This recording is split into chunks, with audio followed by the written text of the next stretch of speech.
Hi అండి. Welcome back to అమ్మ వంటలు ఏ టు జెడ్ యాక్టివిటీస్. నేను మీ లక్ష్మిని. ఈరోజు వీడియోలోనండి పులిహార తయారు చేస్తున్నాను. ఈ పులిహార ఏంటి అనుకుంటున్నారా? ప్రసాదానికి మనం గుళ్ళోకి వెళ్ళినప్పుడండి అక్కడ పులిహారం ప్రసాదంగా పెడతారు. చాలా టేస్టీగా ఉంటుంది. అదే విధంగా మనం ప్రసాదం పులిహారని ఇంట్లో ప్రిపేర్ చేయొచ్చండి. చాలా ఈజీగా ప్రిపేర్ చేసుకోవచ్చు. చాలా టేస్టీగా ఉంటుంది. చాలా తక్కువ టైంలో ప్రిపేర్ చేసుకోవచ్చు. ఈ పులిహారని ఎలా ప్రిపేర్ చేస్తున్నానో చూడాలంటే చివరి వరకు నా వీడియో స్కిప్ చేయకుండా చూడండి. దీన్ని ఎలా ప్రిపేర్ చేస్తున్నానో చూడండి. ఈ పులిహార తయారు చేయడానికి నేను కుక్కర్లోనండి రైస్ పెడుతున్నాను. ఈ కుక్కర్లోని ఒక గ్లాస్ అండి. గ్లాస్ వచ్చి మనకి పావు కిలో అంటే 250 గ్రాముల రైస్ పడుతుందండి. రైస్ తీసుకున్నాను. ఒక గ్లాస్ రైస్ తీసుకున్నాను. శుభ్రంగా కడిగేసుకునండి ఒక గ్లాస్కి 2 గ్లాసులు వాటర్ వేసుకున్నాను. ఎప్పుడైనా సరే మనం కుక్కర్లో పెట్టుకున్నప్పుడు రైస్కి సరిపడ్డ నీళ్ళు అంటే ఒక గ్లాస్కి 2 గ్లాసులు వాటరే వేసుకోవాలండి. స్టవ్ వెలిగించుకునండి 2 విజిల్ రానివ్వాలి. వెంటనే వస్తే 2 విజిల్లు, లేకపోతే ఒక విజిల్ సరిపోతుందండి. ఇప్పుడు నేను దీనికండి చింతపండు తీసుకున్నాను. ఇది పువ్వు చింతపండు అంటే పిక్కలు ఉండవండి. చింతపండు తీసుకుని ముందు కడిగేసి కొంచెం హాట్ వాటర్ వేసి నానబెడుతున్నాను. ఇది మీకు చెప్పాలంటే ఒక 100 గ్రాముల చింతపండు అండి. 100 గ్రాములకి తక్కువే ఒక 50 గ్రాముల చింతపండు ఉంటుంది. లేదా చిన్న నిమ్మకాయ సైజ్ అంతా చింతపండు అండి. శుభ్రంగా నానబెట్టేసుకోవాలి. ఇప్పుడు మనకి రైస్ కూడా విజిల్ వచ్చేసిందండి, చల్లారిపోయింది. రైస్ చూసారా బాగా ఉడికింది. నేను ఒక పళ్ళుని తీసుకుని ఆ పళ్ళులో ఆరబెడుతున్నాను. కొంచెం చల్లారనిస్తున్నాను. అంటే ఇదే రైస్లో మనం రైస్ ఉడకపెట్టుకునేటప్పుడే పసుపు వేసేసుకుంటే పసుపు అన్నానికి పట్టేస్తుంది. లేదు అనుకుంటే కొంచెం పసుపు గిన్నెలోకి తీసుకునండి. కొంచెం ఆయిల్ వేసుకుని రెండు కలిపేసుకునండి. ఈ అన్నానికి వేడివేడి అన్నానికి పట్టించాలి. నేను నెయ్యి వాడుతున్నానండి. ఎక్కువ నెయ్యి వాడితే మంచిదని చెప్పి ప్రసాదానికి కాబట్టి ఇది నెయ్యే వాడుతున్నాను నేను ఎక్కువ. ఈ అన్నానికి అయితే నేను ఇలా కలుపుకుని అన్నానికి పట్టించేస్తానండి. లేదా మనం రైస్ ఉడకబెట్టేటప్పుడు వేసేసుకుంటే ఇంకా మంచిది. ఇలా పట్టించిన తర్వాత ఇప్పుడు స్టవ్ వెలిగించుకునండి. పోపు అన్నది రెడీ చేసుకుంటాను. ఇది మనం చాలా విధాలుగా పులిహార అన్నది తయారు చేసుకుంటాము. ఇది ప్రసాదానికి తయారు చేసే పులిహార కాబట్టి నేను ఆవు నెయ్యి వాడుతున్నాను. నేను నెయ్యి అన్నది వేసానండి. వేసేసుకుని ఈ నెయ్యిలో వీటెక్కిన తర్వాత మనము వేరుశనగ గుళ్ళు పల్లీలు వేసుకోవాలండి.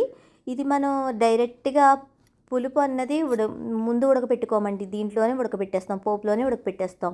ఆయిల్ అన్నది వీటెక్కింది. నేను లెక్క చెప్పాలి కాబట్టి నేను ఒక 100 గ్రామ్స్ పల్లీలు వేసానండి. లేదా ఒక బౌల్ పల్లీలు వేసి బాగా దోరగా వేయించుతున్నాను. బాగా దోరగా వేయించాలండి. ఎప్పుడైనా సరే పల్లీలు వేగకుండా మిగతా పప్పులన్నీ వేయకూడదు. ఎందుకంటే పల్లీలు వేగవు, పప్పులన్నీ వేగిపోతాయి. ఇప్పుడు మనకి 4 వంతుల్లో 3 వంతులు పల్లీలు వేగిపోయిన తర్వాత శనగపప్పు, 2 స్పూన్ల శనగపప్పు, అలాగే 2 స్పూన్ల మినపప్పు వేసి అవి కూడా బాగా దోరగా వేయించుకోవాలి. నేను ఒక గ్లాస్ రైస్ తీసుకున్నాను కాబట్టి దానికి సరిపడా ఇంత క్వాంటిటీ తీసుకుంటున్నానండి పోపులు. అలాగే ఆవాలు, 1 స్పూన్ ఆవాలు. ఇవి బాగా వేగాలి. మనకి చూడండి పల్లీలు బాగా వేగినాయి. అలాగే మినపప్పు, శనగపప్పు కూడా బాగా వేగింది. ఆ తర్వాత ఆవాలు కూడా వేసాను. ఇందులో ఒక 5-6 పచ్చిమిర్చి, కచ్చాపిచ్చాగా దంచిన అల్లం ముక్కలు, అలాగే ఎండుమిర్చి వేసి బాగా వేయించుకోవాలి. మనకి పోపులు అనేవి బాగా ఎగితేనే టేస్ట్ అనేది బాగుంటుంది. మనం గుడిలోకి వెళ్ళినప్పుడు ప్రసాదం అనేది టేస్టీగా ఉంటుందండి. ఇందులో నేను ఇంగువ వేస్తున్నాను, కొంచెం వేస్తున్నాను. మీరు సరిపడినంత చూసుకుని మీకు ఇష్టమైతే ఇంగువ వేసుకోండి. అలాగే చింతపండు కూడానండి నేను గుజ్జు తీసి పక్కన పెట్టేసుకున్నాను. ఈ చింతపండు గుజ్జును కూడా వేసేస్తున్నాను నేను. మనకి పోపు లేగిపోయినాయి, అందులోనే చింతపండు కూడా వేసేసాను. అలాగే తగినంత కళ్ళుప్పే వాడుతున్నానండి దీనికి. నేను కళ్ళుప్పు చాలా మంచిది, కళ్ళుప్పు వాడుతున్నాను. అలాగే కొంచెం నెయ్యి వేస్తున్నాను.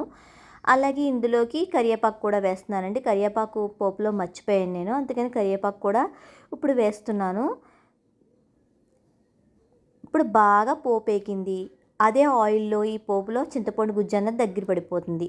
ఇందులో నేను ఒక స్పూన్ బెల్లం కానీ అలాగే పంచదార కానీ వేసుకుంటే చాలా మంచిదండి. టేస్ట్ అన్నది బాగుంటుంది. చింతపండు గుజ్జు అన్నది బాగా దగ్గర పడిపోయింది. ఆయిల్ అన్నది పైకి తేలుతుంది చూసారండి. ఇప్పుడు అయితే పోపు బాగా వేగిపోయింది. ఇదే పోపుని తీసుకొని స్టవ్ ఆఫ్ చేసేసి మన అన్నానికి పసుపు పట్టించేసుకున్నాం కదండి, ఆ అన్నంలో వేసేస్తున్నాను నేను. ఇలా మొత్తం అంతా వేసేస్తున్నాను. ఇప్పుడు చూడండి దీన్ని ఇప్పుడు మనం చల్లారిన తర్వాత ఈ అన్నంలో శుభ్రంగా కలుపుకోవాలి. కలుపుకుంటే మనకి ఆ అన్నం చల్లారిన తర్వాత కలపండి, ఎందుకంటే వేడిదైతే కాలిపోతుంది. చల్లారిన తర్వాత మొత్తం రైస్కి అంతటికి పులుపు పట్టేలా కలుపుకోవాలి. చూసారు కదండీ! చాలా ఈజీగా ప్రిపేర్ చేసుకోవచ్చు. మనకి ఈ పులిహోర వచ్చండి మనం గుడిలో, టెంపుల్‌లోకి వెళ్ళేటప్పుడు గుడిలో చాలామంది ప్రసాదాలు పెడతారండి. పూజారులు చేస్తారు ఆ ప్రసాదాన్ని. చాలా టేస్టీగా ఉంటుంది. అదే టేస్టీ పులిహోర అనేది వస్తుంది. చాలా బావుంటుందండి. చాలా ఈజీగా ప్రిపేర్ చేసుకోవచ్చు. ఇప్పుడు మొత్తం అంతా కలిపేసుకున్నాం కదండీ! మొత్తం అంతా ఒక్కసారి చెయ్యి పెట్టి కలిపేసుకుంటే మనకి పులుపు అన్నది అన్నం అంతా పడుతుంది. చాలా ఈజీగా ప్రిపేర్ చేసుకోవచ్చండి. చూసారు కదండీ! టెంపుల్ స్టైల్‌లో పులిహార. దీన్నే చిత్రాన్నం అని కూడా అంటారు. లేదా పులిహార అనుకుంటారు. ఇది ప్రసాదానికి నివేదన చేసే పులిహారే. ఇందులో ఎక్కువ ఏమి ఎయలేదండి. సమానంగా ఏసాము. అన్నీ సమపాల్లో ఉన్నాయి. మీరు కూడా ట్రై చేయండి. చూసారు కదండీ! నా వీడియో నచ్చితే కనుక ఒక లైక్ చేసి, షేర్ చేసి, చిన్న కామెంట్స్ పెట్టండి. Thank you for watching.